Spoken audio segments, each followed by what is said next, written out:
张才叔，到。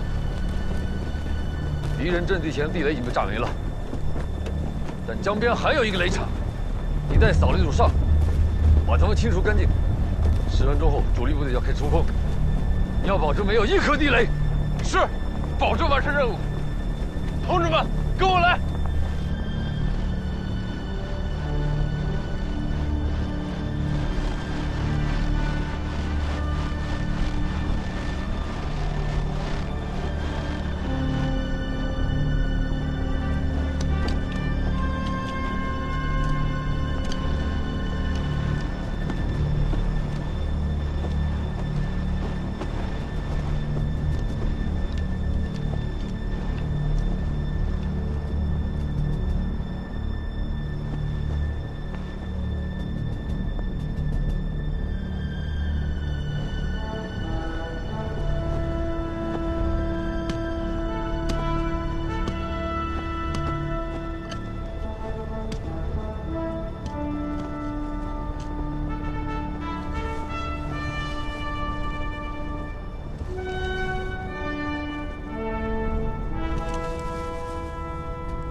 拿下阵地了，命令后续部队和运输队快速跟进。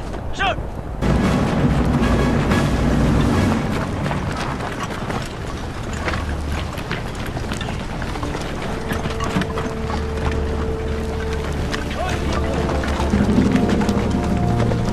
We will be back. Soul will be restored. For sure. But we have to leave now.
敌人的重坦克营。好家伙呀，这是不是谎报战功啊？彭总，错不了，这是徐文队的电报，你好好看一看，上面写的很清楚啊。炸毁坦克的照片很快就会送来。彭总，我军的传统对于战功，只有少报，没有多报，更不可能有谎报的情况。参谋长，我呀不是不相信咱们的同志啊，实在是这个事情太意外，太惊喜了吧！50军446团，也太厉害了，狭路相逢，取得了这么大的战果。你说，哎，杜平，你这个政治部主任，这是不是你的事儿啊？是得好好宣传，我马上组织材料。好，彭总，我现在就给你好好的宣传一下。请看，我军炸毁敌军坦克27辆，缴获了4辆。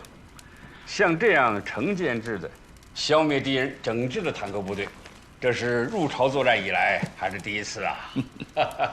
这说明什么呢？这说明了敌人的钢铁肌群没什么可怕。我让446团抓紧总结成功经验，迅速形成战术纲要，向全军推广。我看这里边不只是战术技巧，他们这种大无畏的战斗精神更值得学习。尤其是战报里提到的那个李光禄，一个人炸毁了3辆喷火坦克，了不起啊！了不起，了不起！咱们需要英雄，但是呢，战士的这个生命更宝贵啊！哎呀，现在面对的是敌人的这些铁家伙，你呀，应该给战士们多普及一些打坦克的知识。好。 1950年12月31日开始，至1951年1月8日，中国人民志愿军和朝鲜人民军突破38线，实施进攻战役。志愿军和朝鲜人民军一举突破联合国军在38线的既设阵地和纵深防御，歼敌1.9万余人，占领汉城。 将联合国军打退到北纬37度线附近地区，粉碎了其争取时间整军再战的企图。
这就是李承晚的总统官邸啊！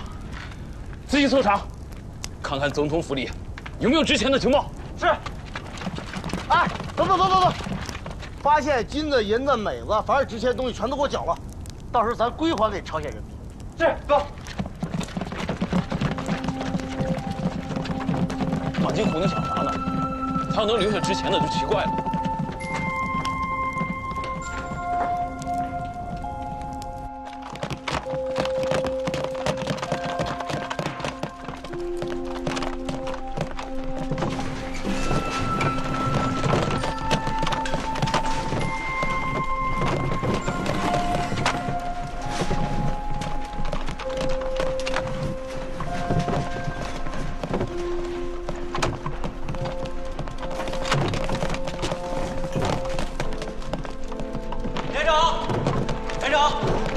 有张纸，2人上面写的啥呀？这都洋文，咱也看不懂。哎，上面有日期，是今天的，也许有用。没事，师傅有翻译，拿过去。是。报告，彭总，汉城拿下了，没有遇到任何敌军的抵抗，我军将士可以说是迈着正步走进去的。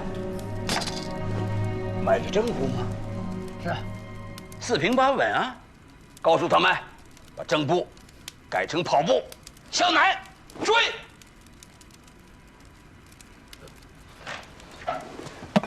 彭总，是所有的部队吗？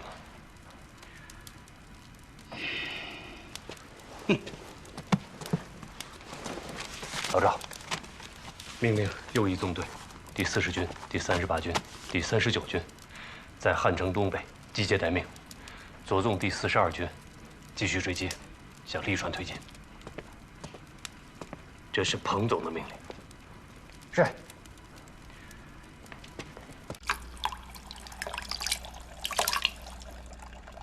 叶子龙，到。主席啊，有什么事吗？李娜平时最喜欢梅花，让她也来看一看。主席，李娜得了重感冒了，生病了。怎么不早告诉我？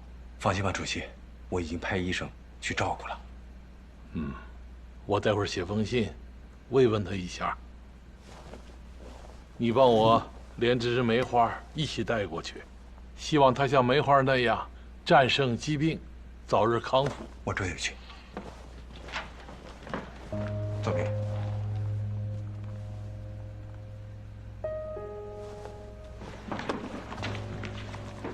主席，哦，彭总捷报，汉城解放了。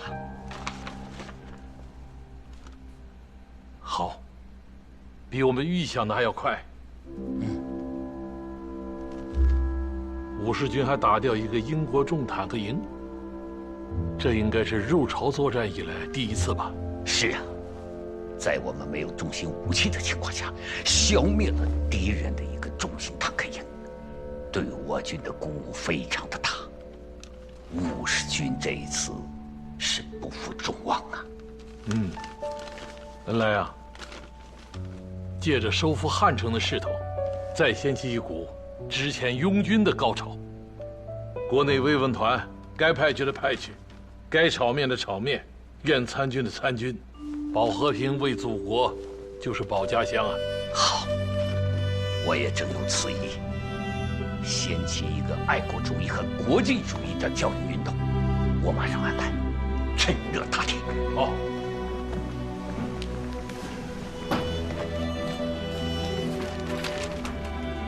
总理，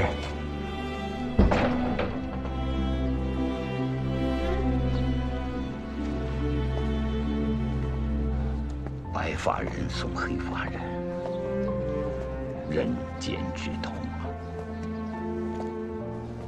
主席为了大局一直在克制自己的情感，主席一家人为中国革命牺牲太多了，给他一点时间吧，他会走出来的。我明白，总理。朝鲜前线的胜利是一场及时雨啊！今晚主席应该能睡个好觉了。哟，我得赶快走了，约好了炒面呢。总理，你慢走啊。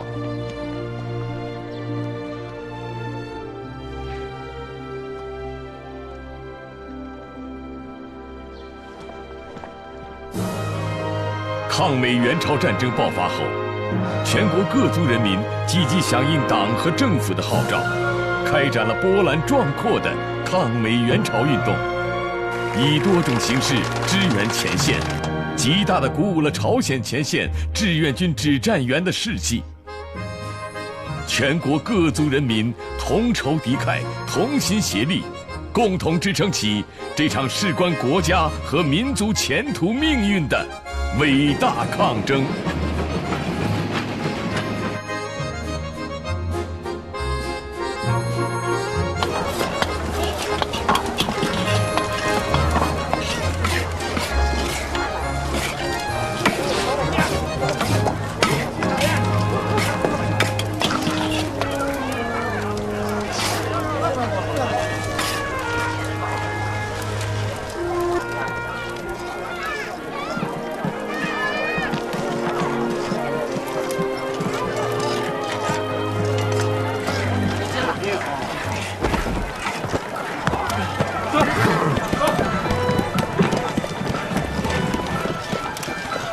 姚大姐，哎，你这么卖力，是怕郑丽饿着啊？哎呦，我儿子哪需要这么多呀？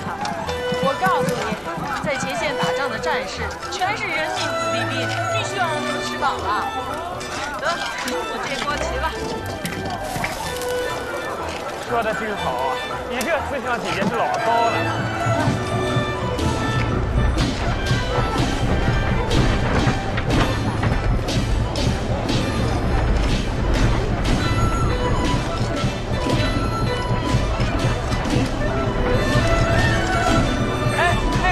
车队吗？没见过大姑娘啊！赶紧的，郑说雪，刘大妈，你家闺女哪儿啊？车上呢。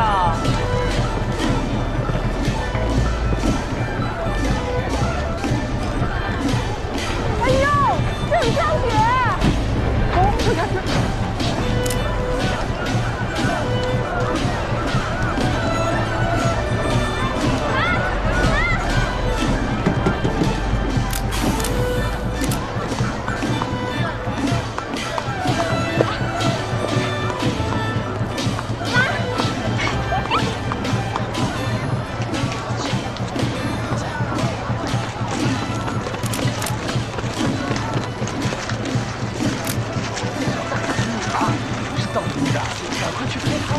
你趁我组织大伙儿弄炒面的时候，就自己报名参军了。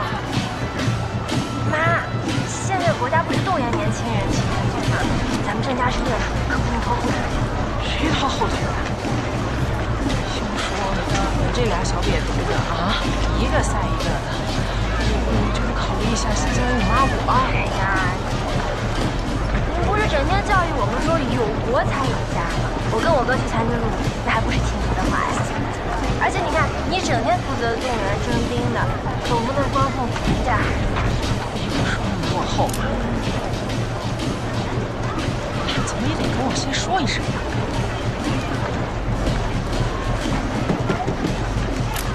什么时候获奖啊？就快了。我加入了文工团，咱们团长说近期就要入朝，去慰问前线战士。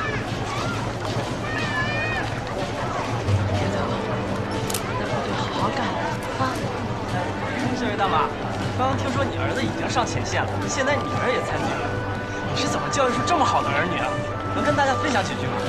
哎，你看说我这样哪能教育他们？是共产党，是毛主席教育的好。美国人把炸弹都扔到咱们家门口了。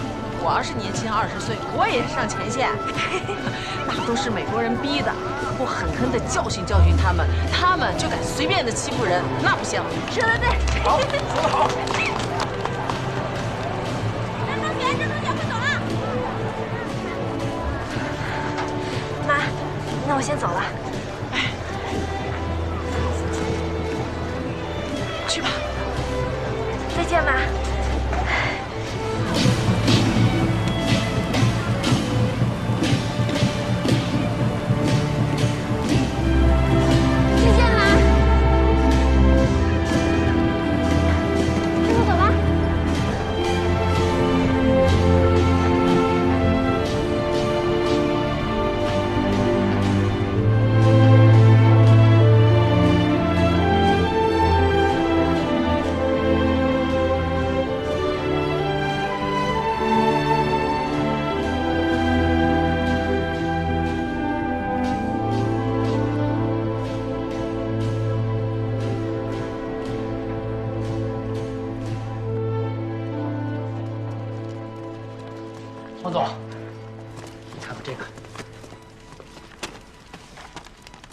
这全是洋文，我看什么呀？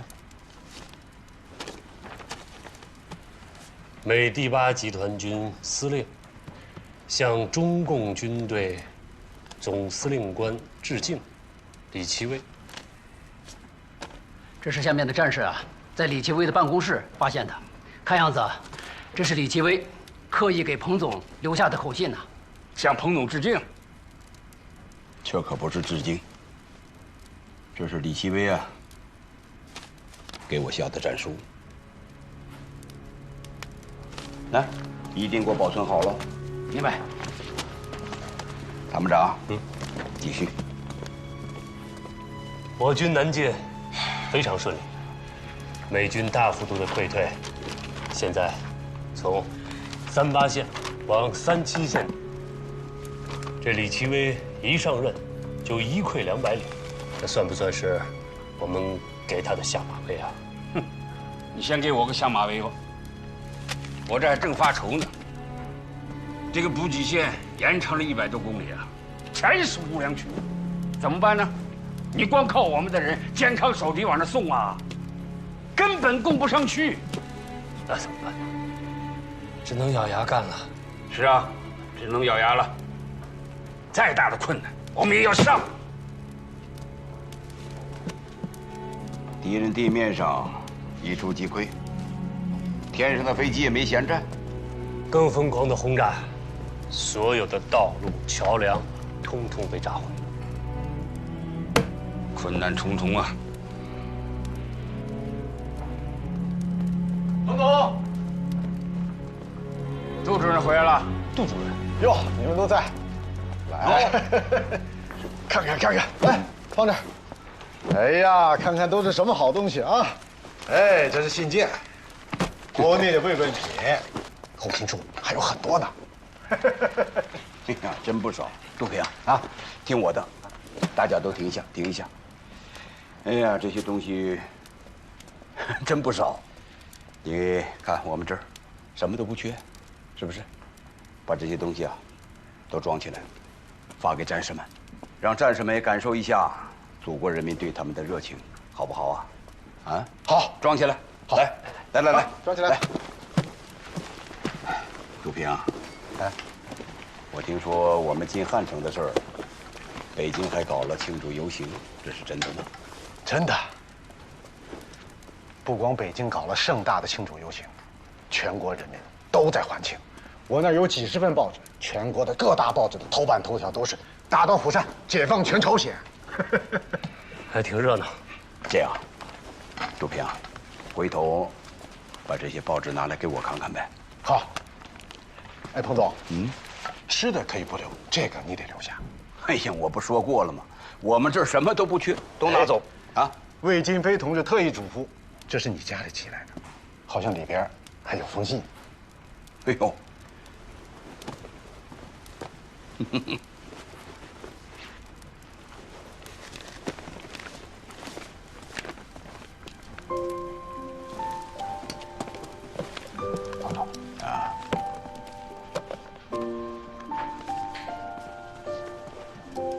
老彭，给你织了一副护膝，小心你的老寒腿。等待你们凯旋的好消息，小普。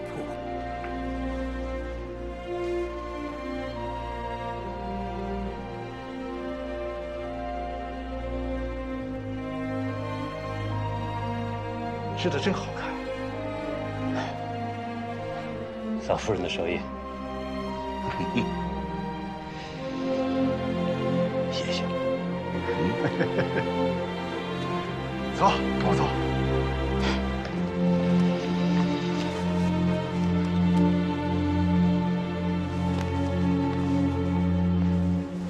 继续开会。好。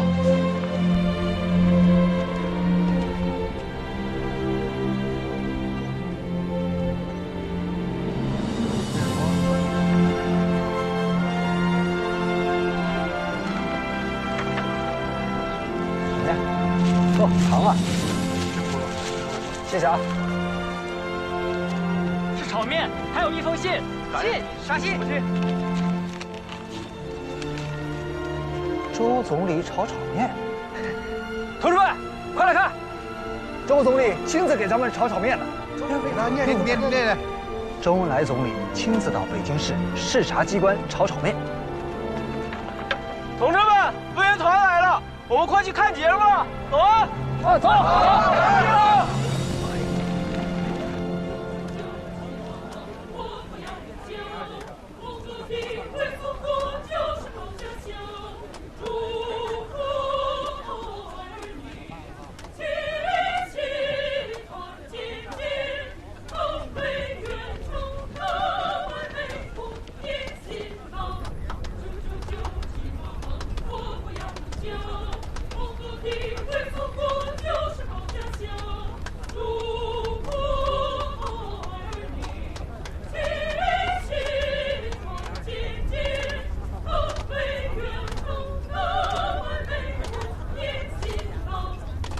同志，就到这儿了。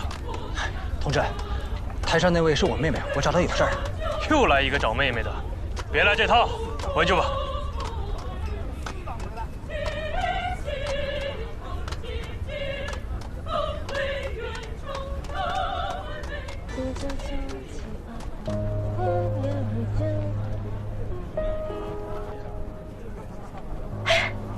哥，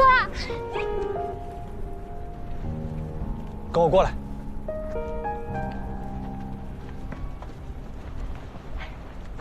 哥，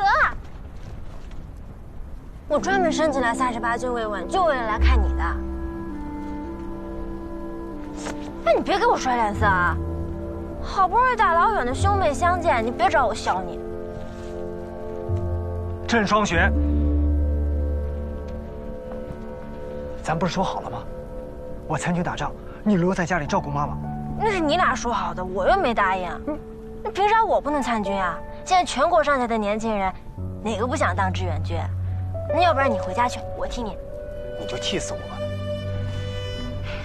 郑瑞同志，我跟你一样，都是中国人民志愿军战士，我也有我的工作，哪儿需要我就去哪儿。你别整天把我当小孩。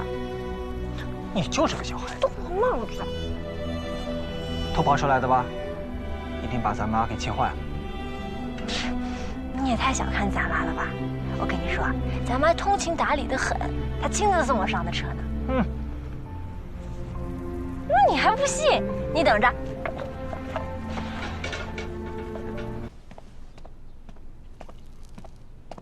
Sir, this is a telegram from General Ridgway. The 8th Army has retreated to Pyeongtaek, Anchang, Jicheon, and Samchuk near the 37th parallel. The headquarters is near Yaojiu. The 8th Army has suffered little damage during the third offensive of the Chinese Communist Army. Good. We need to conserve our strength. General, there's one more thing. Now that Seoul has fallen, Washington is waiting for your response and explanation. They want my explanation. I want their explanation. I told Bradley. I told Truman. I told them 1,000,000 times. We're not only up against North Korea. We're up against the Chinese as well. Those red flags. The Chinese communists are our real enemy.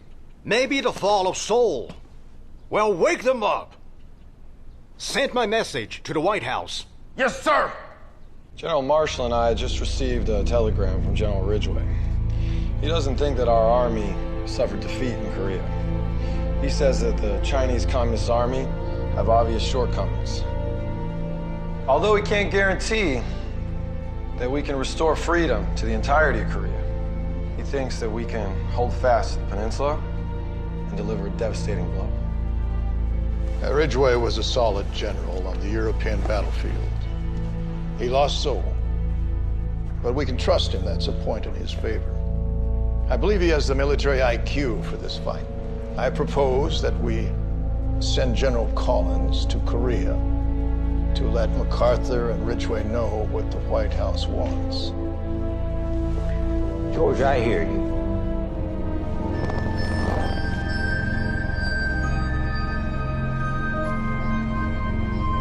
Gentlemen, let's give Ridgway another chance.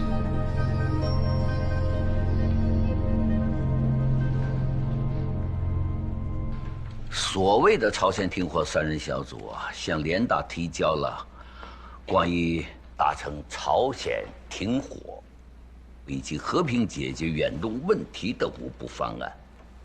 这是印度方面通报的材料。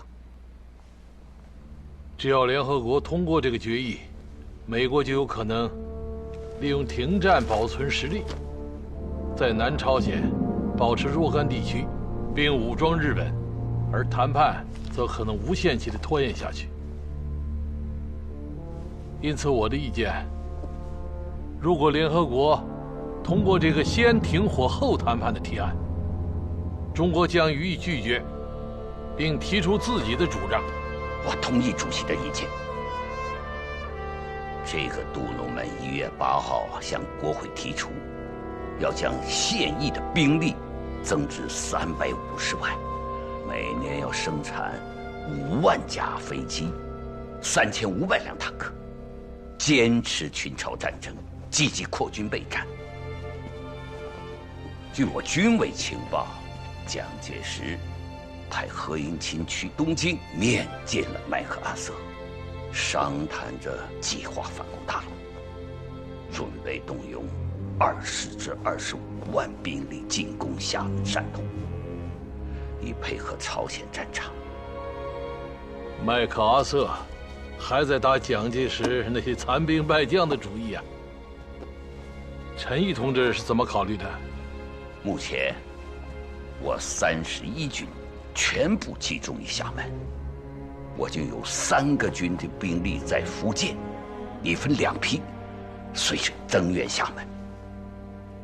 另外，他们提出将24军由常州调往福建，同时提出可否派一部空军支援。空军准备赴朝参战，不可能顾及华东。让陈毅在厦门和福建沿海积极布置防空。福建有4个军，我看防范已经够了。江浙2省沿海也要准备对付敌人进西，让24军在常州准备，不要去福建。华东各部队除了剿匪各部，均需加强整训，准备应付国民党的进攻。厦门要长期备战。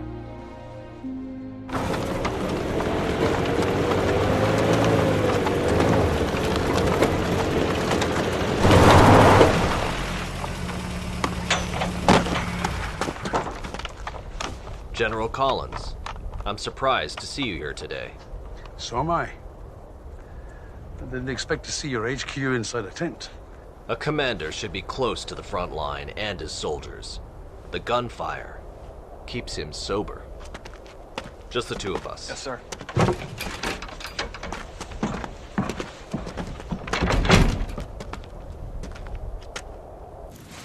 I saw General MacArthur yesterday in Tokyo, and he seemed very pessimistic regarding the war in Korea.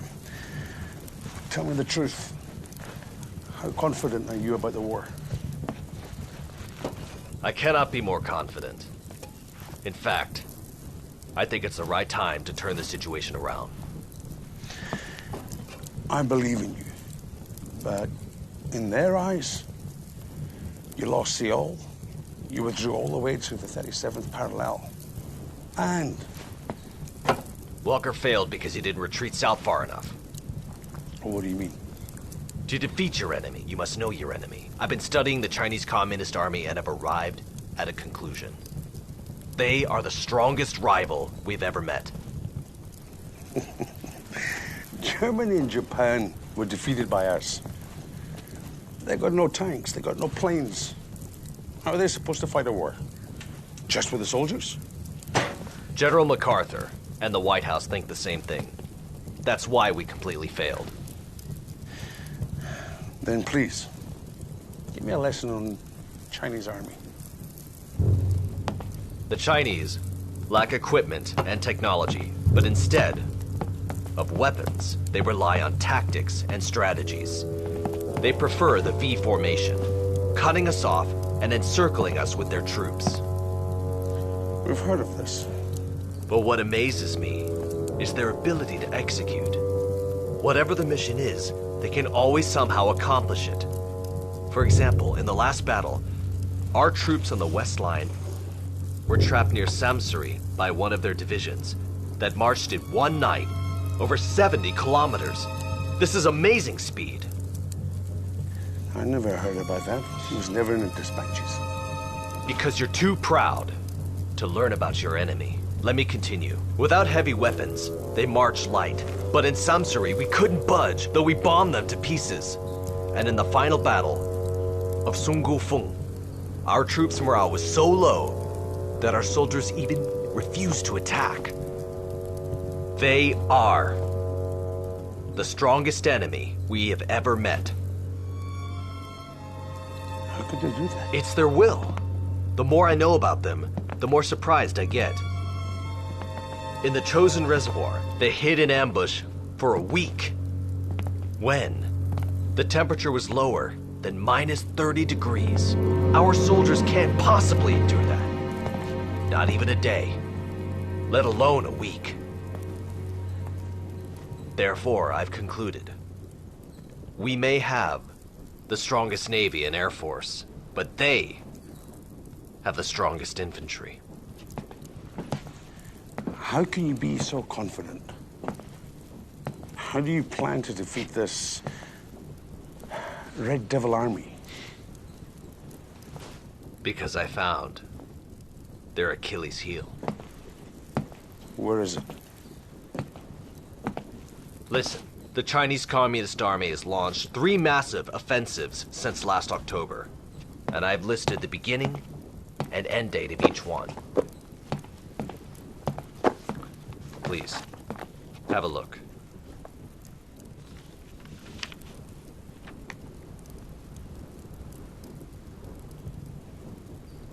These 3 attacks lasted about a week? This is their secret, I believe. You seem to be very observant. Do they go to church as well? Of course not. However, in carrying out their strategy of penetration, their supplies can only last a week, not any longer. Once that week is over, they don't have any more advantages. You know, their fast mobility can be their strength. However, without supplies, they're nothing. This is interesting. No matter how strong the will is, they still need food. The Chinese Communist Army continues to advance south after taking Seoul. I've ordered our troops to retreat to exhaust them of their supplies. When their ammo and supplies are out, we'll do a counterattack. They will fall, despite their strong will. Look, I understand your strategy. But this is all based on your assumptions. We cannot be sure that these 7-day attacks are not a coincidence. That's right. However, today's the 7th day. I'm sure they're running out of supplies. I've prepared our troops for a massive counterattack. Because if everything is right, based on what I'm thinking, we can turn the situation around and end this war in only one stroke.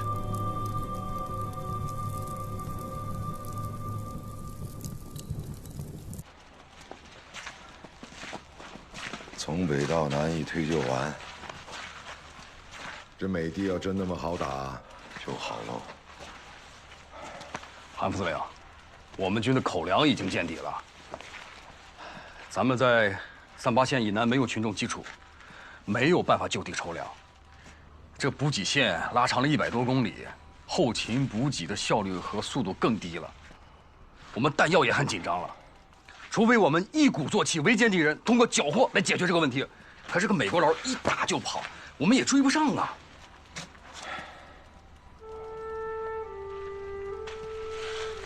不对劲啊！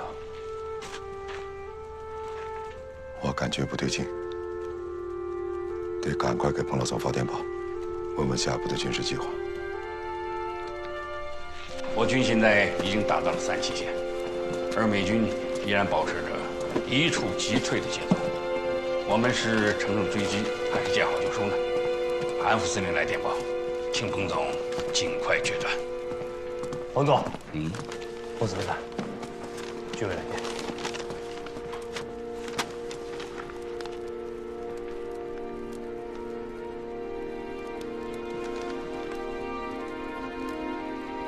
现在国内的肃清情绪空前高涨，上上下下都在喊打到釜山去，解放全朝鲜，就连报纸也尽是一些美帝即将失败，我军即将完胜的评论。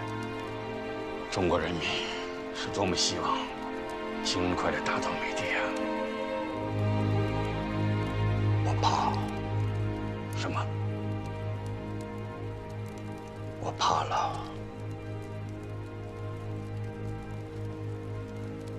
彭总啊，您这不是开玩笑吧？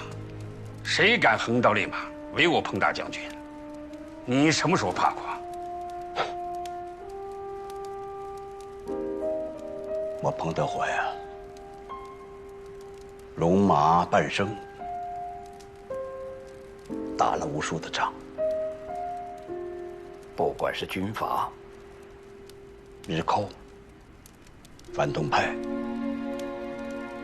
也不管是打胜还是打败，我从来都没有怕过。但是这次，我是真的怕了。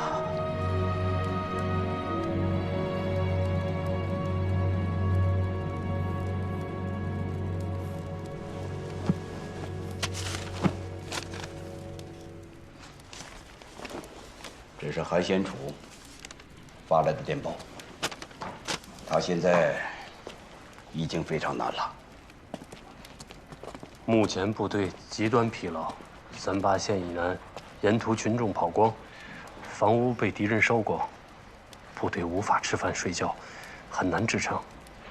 行军中有不少战士跌倒，沿途3、5成群掉队很多，加之后勤供应不上。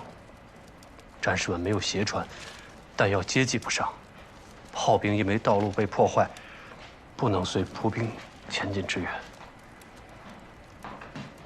我军势如破竹，打到了37线。现在呢，我们距离大后方400多公里，这么长的补给线，美军的飞机能炸掉我们70%的补给。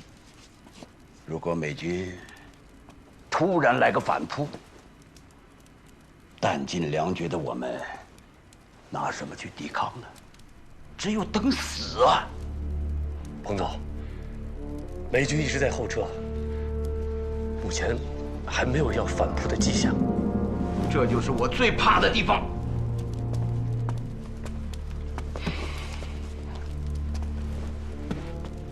这次战役跟第2次、头2次有很大的不同啊！我军突破临津江后，敌人呢根本没有像样的抵抗，连汉城都是拱手相让的。我军追得猛，敌人跑得快，可是到目前为止呢，我们根本就没有打掉敌人的优胜力量。是啊。敌人始终跟我们怒气努力啊！我们每天都在作战，每天都在消耗，可是战果呢，并不明显。彭总，你的意思是敌人在诱我们深入？麦克阿瑟和沃克好像从来没有这样的战法。如果是沃克，我就不怕了。你们都还记得那个李奇微给我留下的那句话吗？从他这句话，我才意识到，他根本就不是什么狼狈逃窜，而是有计划的在撤退。彭总，你这么一说，我都害怕了。如果我们继续前进的话，敌人突然反扑，我们前方部队呢粮草又不够，这样打下去，那后果就严重了。我们现在已经完成了党中央、毛主席交给我们的打过3-8线、占领汉城的政治任务。根据目前前线部队的实际情况，我决定立刻结束第3次战役，让我们的战士就地休整2个月，等候后勤的补给，还有作战物资。就算是要打嘛，最好等到3月份了。那军委的命令呢？还有苏联和朝鲜的同志，都希望我们继续进攻啊。决定权在我们手上，我会向毛主席汇报的。那我们就等主席的回复。没有那个时间了，马上给韩先楚发报，让他停止南进，就地休整，构筑防线。如果敌人密战的话，切勿恋战，一定不要恋战。是。 General Marshall. Oh, General Bradley. Unexpected good news. We just received a telegram from Collins in Tokyo. It says that General Ridgway is now in command of the 8th Army. That is with the exception of the South Korean troops, who are not confident, for whatever reason, have a deep fear of the Chinese Communist troops. However, the enemy has yet to penetrate across the Han River. And in fact, we have many signs that they lack supplies and their morale is at all-time low. Generally speaking, I think the 8th Army is now fully capable of withstanding any large-scale attack. All right. Does Atkinson know this yet? You're the first to know, General. All right. I will inform Mr. Atkinson that he no longer needs to rush negotiations with Communist China. Very good, sir. “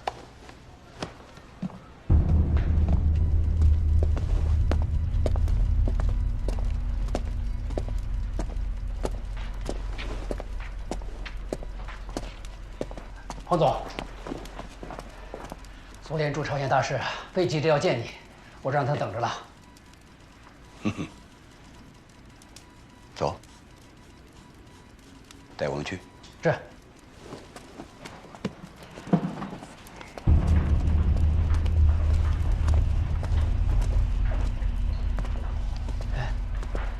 Командующий Пен, много вас наслышан. 这位就是苏联驻朝鲜大使拉佐瓦耶夫先生。大使先生，你好。请坐。请。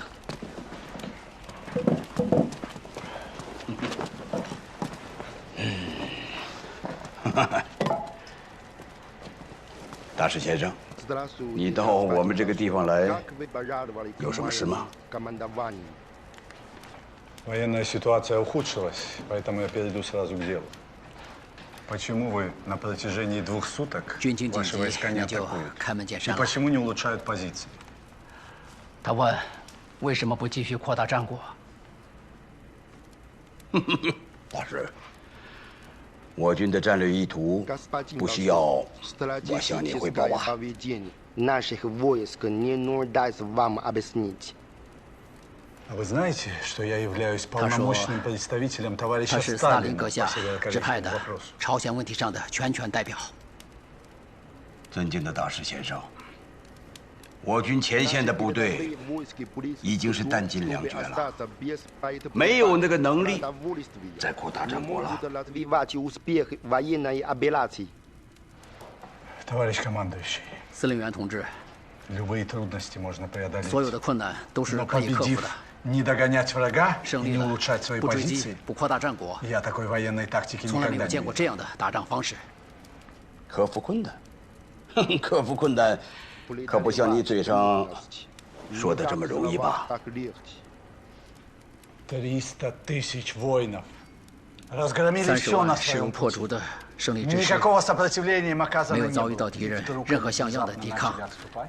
居然要 Эти 主动撤 действия 退， можно расценить только как боязнь 这 перед 是 американским 害怕美帝 империализмом. 贪生怕死的 Мне 为战 стыдно 行 за 为。 вашу армию. 哎，你他说什么？他说，志愿军应该感到羞耻。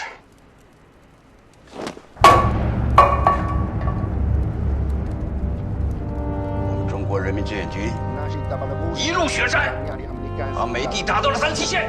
你到过战场吗？你有什么权利？有什么资格说我的部队贪生怕死啊？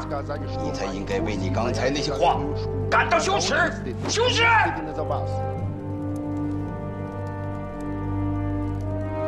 Готов извиниться за свои слова. 他为刚才那句话道歉。 считаю нынешнее отступление абсолютным абсурдом. Вы упустили идеальную возможность быстро и легко победить. 最好机会。美帝如果突然反扑，那我前线几十万挨冻受饿的士兵就面临着崩溃，面临着死亡。我不能拿我部队的生命去冒这个险，我更不能看到仁川登陆的悲剧在这个地方给我重演，知道吗？ В любой войне будут жертвы. Любая война и любая победа, у нее есть цена. Вы знаете, сколько Советский Союз положил людей во время Великой Отечественной войны? 我们卫国战争也牺牲很多人。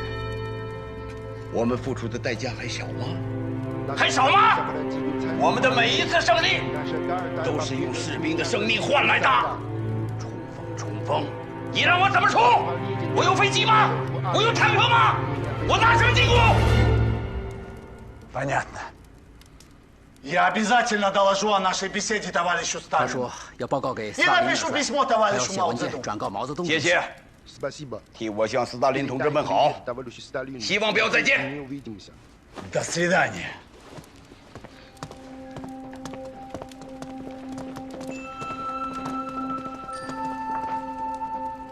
彭总，为什么发这么大的火呀？ 你还别说，发火，舒服多了。我得谢谢这家伙。你倒痛快了，我们下一步运输的汽车装备还靠苏联方面援助呢。万一他们翻了脸，我们损失就会很大的。放心吧，我是这儿的总指挥，出了问题我负责啊。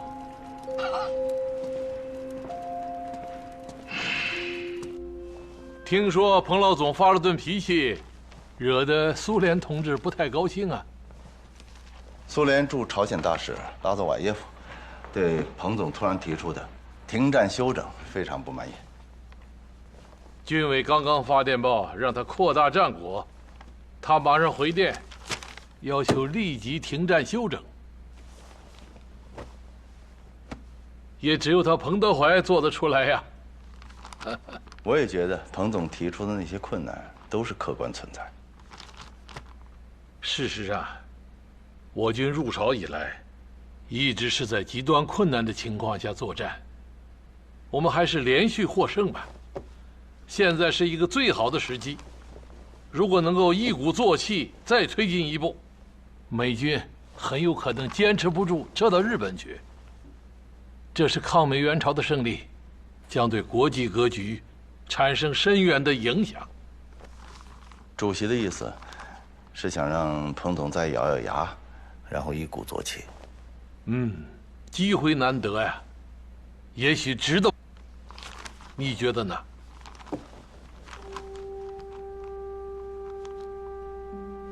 怎么不说话啊，荣臻同志？我很想听一听你真实的想法。主席，进攻也许会成功，可也有可能失败。这个决定只有你能做，不管是进是退，彭总都会坚决执行的。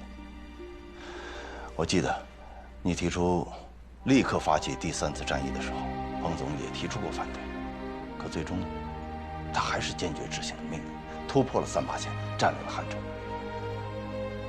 平心而论，第3次战役从军事上有一定勉强性。当然，主席有军事之外的其他考量，就命令彭总打了。那么现在我们又一次取得了胜利，越是这个时候，越要切记被胜利冲。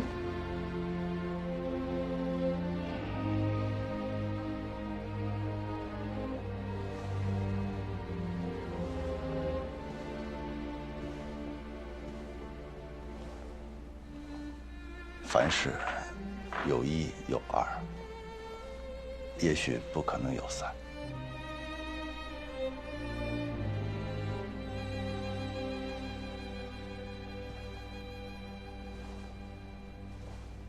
强弩之末，是不能传鲁稿。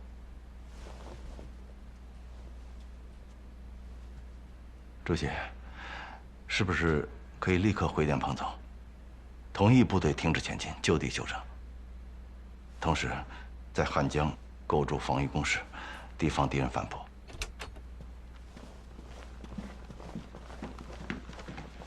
主席。啊，总理。现在3件事情，第一件，刚刚艾奇信就美国政府投票赞成朝鲜停火3人小组5步方案发表了演说，反咬一口啊，说我们中国发动了侵略。对此，我已经进行了回复。另外，斯大林同志发来了电报。斯大林同志怎么说？斯大林同志认为呀，几次战役证明了我们中国同志的意志和能力。为了不干扰彭老总的军事决策，斯大林已经将拉佐瓦耶夫从朝鲜战场召回了苏联。伟大的斯大林同志，也拿彭老总没有办法呀。是啊。第3件事情啊，就是我们的空军刘震发来了电报。连日来啊，美空军加紧了对鸭绿江地域的轰炸，企图切断我军对朝鲜战场的物资供应。看来啊，彭老总的担忧是对的。这像是美军要发动反攻的前兆，绝不能断了补给线。苏联空军为保障补给线，每天在鸭绿江上空与美军激战，可是他们似乎不愿意带我空军升天实战。刘震要求我空军自主升空作战。不愿意带也可以理解啊。一来，斯大林同志早就说了，苏联只派出空军帮我防空，而不是直接进入朝鲜作战。二来，我们飞行员才练了没几天吧，还是个雏鸟呢。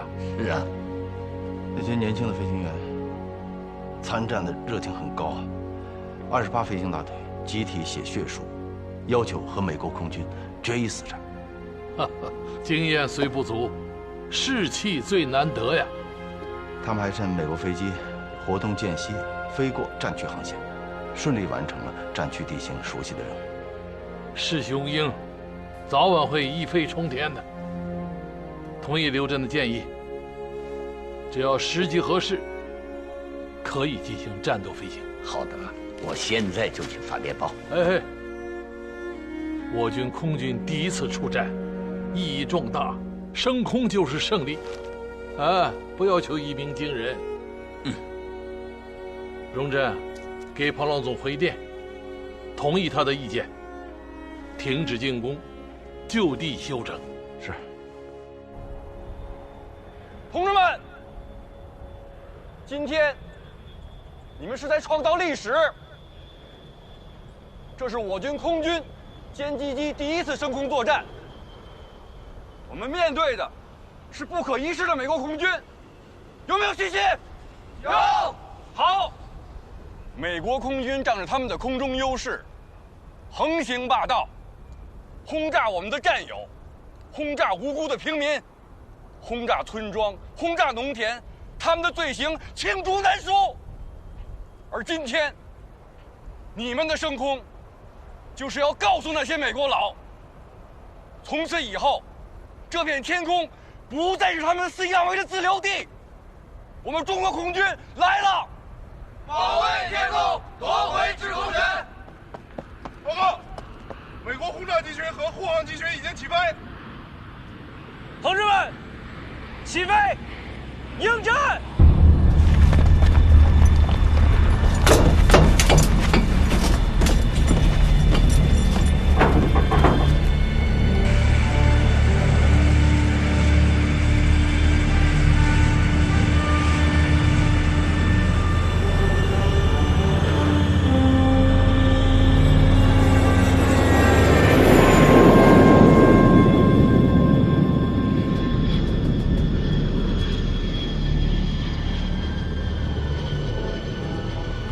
主司令员，你们的飞行员至少还需要半年，才能作战他们上天就是美军的活靶子。你会为你今天的冲动后悔莫及。谢谢瓦雷里同志的善意提醒。但是今天无论什么结果，我们中国空军都无怨无悔。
主席，空军捷报：第28大的6架战机首次升空作战，就击毁敌机1架，我方战机全部安全返航。好啊！鲁迅先生说过：“唯其年轻，希望正在这里。”空军的首战告捷，政治意义远远大过军事意义。告诉刘震，总结经验，继续努力，等待时机，迎接下一场空战的胜利。主席的意思，从今往后，我们在天上也要跟美帝好好掰掰手腕。就像刘亚楼说的：“初生牛犊不怕虎啊，轻装上阵，让他们放开了干。”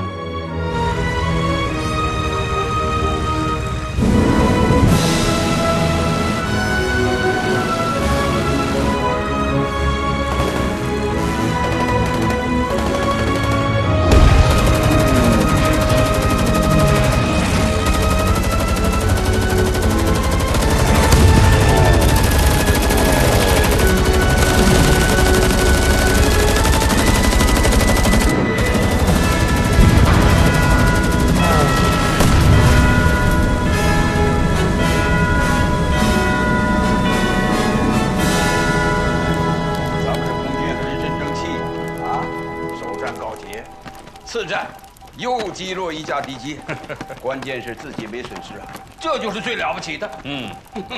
咱们的飞行员呢，现在都憋着一股劲儿呢。